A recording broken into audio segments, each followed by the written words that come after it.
O'xshatdimi? Bek o'xshab turmuş. Kichik vaqtimizda yegan tam dal o'zi shu jimo. Shundoq. Men bu bol praniki xumarniki aliyasini qatdim.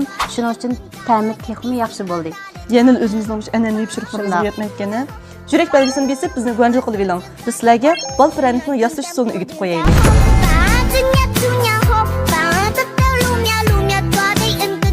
Bol praniki yetarli materiallar: asal 250 gram, shakar 250 gram, süt 250 gram, sumay 250 gram, poda 7 gram, soda 10 gram, un 900 gram atrofida. Birinchi bosqichda sumayni xumar tabiiy asli, süt, shakar, podafin bilan sodafin. Shakar erg'ichilik oraliqda ilishtirib olamiz. Bu shakar yirik bo'lsa, tezroq eriydi. Erib mushadat kelganchada biz uni to'kib xamir yo'g'raymiz.